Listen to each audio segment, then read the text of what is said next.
Dans les premières années d'Amazon, les critiques soutenaient que sa valorisation n'avait aucun sens. Son ratio cours-bénéfice était extrêmement élevé et elle ne réalisait pas de bénéfices constants. Mais Jeff Bezos et les investisseurs à long terme comprenaient que les méthodes de valorisation traditionnelles comme le ratio cours et bénéfices n'étaient pas adaptées aux entreprises technologiques à forte croissance.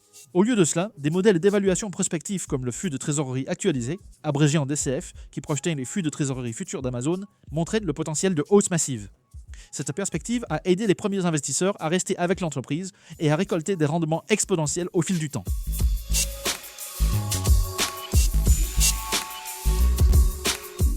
L'évaluation est le processus de détermination de la valeur actuelle d'une entreprise ou d'un actif.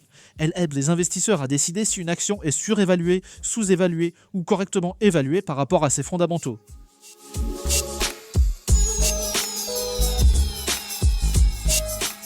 La méthode des flux de trésorerie actualisés est une méthode d'évaluation d'une entreprise basée sur ses flux de trésorerie futurs attendus actualisés à la valeur présente.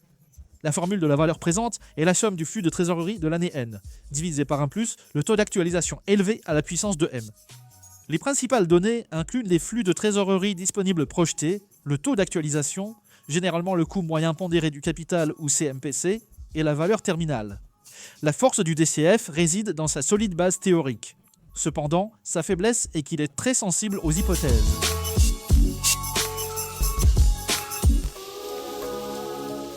Cette méthode compare la valeur d'une entreprise à d'autres dans le même secteur en utilisant des multiples clés.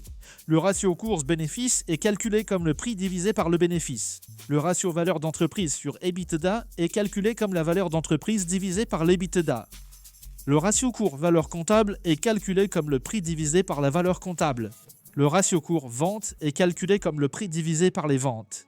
Cette approche offre un moyen rapide de voir comment une entreprise se compare à ses pairs.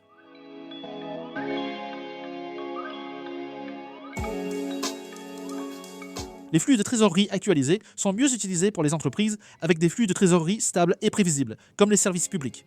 Les multiples sont plus appropriés pour les entreprises à forte croissance ou cycliques, où la prévision des flux de trésorerie est plus difficile. Les startups technologiques peuvent ne pas encore avoir de bénéfices, donc les multiples basés sur le chiffre d'affaires, comme le prix par rapport aux ventes, sont plus pertinents.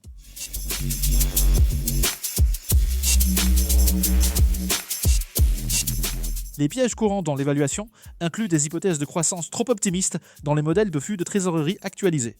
Une autre erreur est de comparer des entreprises avec des modèles commerciaux très différents. Ignorer la dette et la valorisation est également problématique.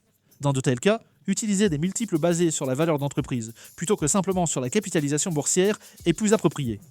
De plus, oublier l'impact des conditions macroéconomiques, comme l'influence des taux d'intérêt sur les taux d'actualisation, peut mener à des conclusions inexactes.